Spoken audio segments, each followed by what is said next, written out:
Now, since the start of the pandemic, social workers have been speaking about their fears for the safety and the restrictions were causing on residents, particularly in care home settings. And we have here the head of the Irish Association of Social Workers, Vivian Geiran, who's going to tell us more about how he thinks we should have a legal policy-based response to this. So thank you so much. Round of applause for Vivian, please.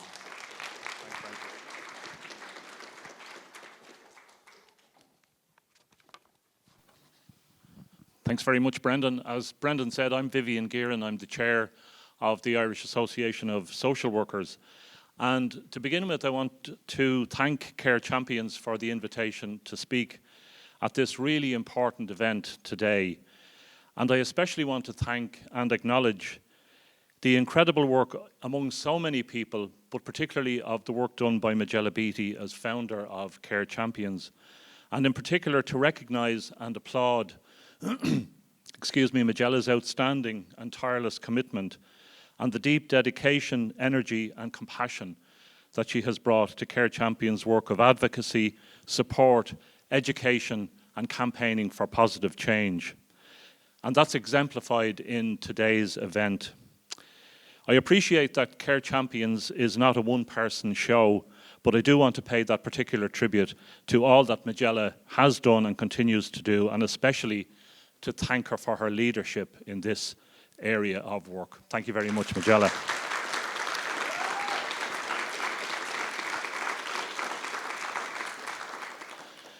Moving on to what I want to say in the context of the Irish Association of Social Workers, I want to focus on some key points. First of all, what do we know, including what have we learned from the pandemic? Then, what shouldn't we forget? And finally, what we need to do now. And regarding that third question, what we need to do, there are, I would suggest, at least 3 simple things that I, on behalf of IASW, am urging all of us to focus on now and to ensure that it gets done without delay. And they are, number 1, implement a care partner scheme. 2, hold a public inquiry. And 3, introduce safeguarding legislation.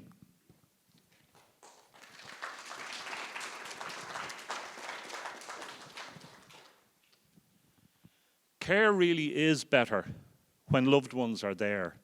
We are all aware of the really harsh impacts of the COVID-19 pandemic, and particularly how the pandemic, as well as how aspects of our response to it were managed, and how that all in turn impacted so severely on those in hospitals and care homes and their families. And we've heard harrowing evidence of many of those instances here today. Many people died, with residents in care settings being disproportionately represented in those numbers, and we could and should have done better. I believe that what happened also reflected, and still reflects, a pre-existing enduring weaknesses in our health and social care system. Critically, those weaknesses include the lack of safeguards and protections for nursing home residents, the out of sight, out of mind nature of such care in general, and the delayed response, or almost an afterthought nature, that was given to the protection of those residents when the pandemic first broke out. For example, as we've heard, visiting restrictions, while understandable in wave 1 of the pandemic, however, Ireland consistently failed to adopt the creative solutions that opened visiting in other jurisdictions. In Denmark, for example, visiting restrictions were banned in summer 2020, recognizing that people in care homes don't want to simply exist, they want to live, and family life is an essential part of living. Unfortunately, it often seems that in Ireland we have a hangover from our years of institutionalizing people, a paternalistic we know best approach, which seemed to play out once again in our residential care settings during COVID-19. A certain ageism and related discriminatory practices have resulted in policies that mean residents in Irish care settings have had less access to the people they love, compared to residents in other countries. This has caused harm. Families provide more than love and affection. They provide vital support with mobility, nutrition, and personal care that staff cannot always provide. When families were excluded, we saw the impact on the quality of care. Families also serve as a sort of valuable watchdog, monitoring care standards. It is more often than not families in whom residents confide when things go wrong. And we should know, given our history of institutionalization, the risks of creating closed communities. Other countries recognized those risks and moved to restore rights to family care. The Care Partner Scheme is one such positive response which would acknowledge, endorse and support the vital role that families play in these situations.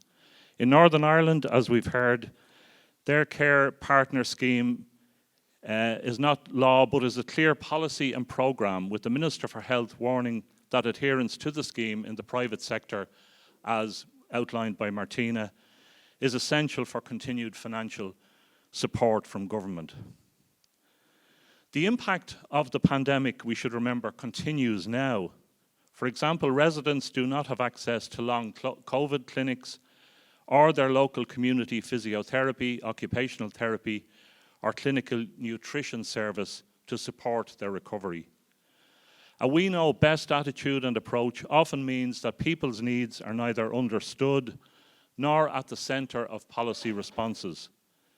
Again, countries that recognise and respect the rights of residents provide rights-based services and responses.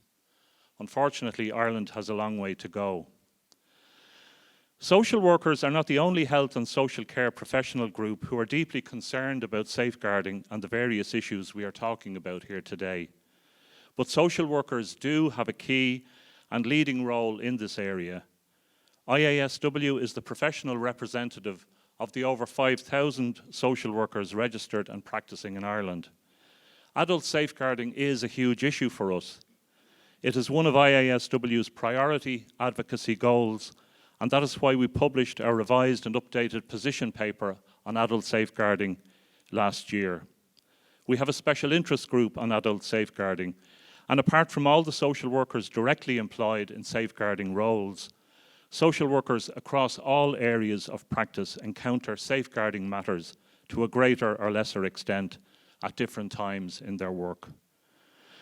IASW has raised issues of concern from the outset of the pandemic, and particularly recognised and spoke out about the hugely negative impact that visiting restrictions had on the physical and mental health of nursing home residents and their loved ones.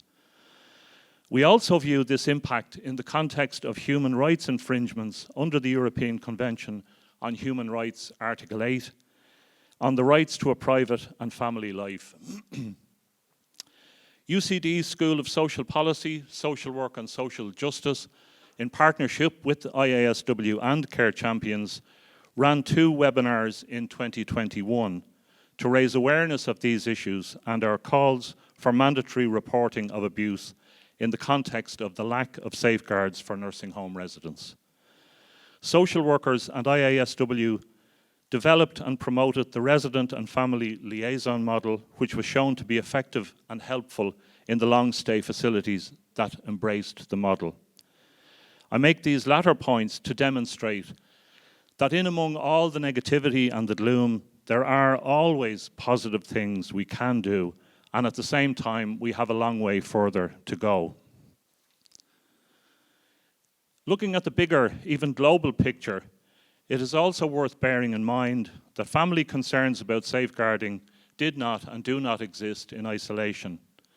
Ireland is a signatory to the United Nations 2020 Statement of Support to the United Nations Secretary-General's policy brief on the impact of COVID-19 on older persons, which specifically referenced, quote, the distressing reports of mistreatment and neglect in older person services, end of quote. Yet Ireland failed to introduce any new safeguarding resources or responses, and our HSE safeguarding referrals dropped by 10% at a time when risk of abuse was accepted and acknowledged by bodies like the United Nations and so many others as being exceptionally high. While the individual and collective human experiences that have brought us to this day and that we've heard about today is laced with considerable pain and loss, I believe we must build a hope and an impetus for action for the future, built on the collective hunger for change embodied in this room, in all of you. How we care for all citizens can be better, and we can and we must learn from the past. Residents, families, social workers, voluntary organisations and other allies have started and now continue this grassroots movement. How will we honour their experiences and stories, and the experiences and stories that we're hearing about today? How can we, and will we get where we need to be on the issues we are talking about and listening about today? How can we do that? For starters, we in IASW again call on our elected representatives to listen, to understand, recognise and legislate for the rights of residents to do more than simply exist, to live quality lives with access to relevant and quality health and social care services, to live as part of their local communities, and vitally, to see uninterrupted and safely their families who provide irreplaceable and essential care and support, as well as meaning in their lives, in all of our lives. I want to finish now by thanking again Majella Beatty and Care Champions for this opportunity to speak and to listen to you, and by reiterating and supporting the call for an urgent, full, human rights-led public inquiry into COVID-19 deaths, and the introduction of a care partner scheme. I also want to restate the need for all nursing home residents to have access to all health and social care services, including social work support, as and when they need it. And finally, I repeat IASW's primary call, joining with the voice of so many others here today, for the urgent progression, enactment, and crucially implementation of safeguarding legislation to ensure real, strong, and consistent protections going forward. In conclusion, I want to assure you all of the continuing support of the Irish Association of Social Workers in this campaign to ensure that the human rights of all of us are vindicated and that everyone working in the health and social care professions, including social work, are supported to provide the best possible services to those who need them. Residents, and indeed our own future selves, deserve nothing less. Thank you very much.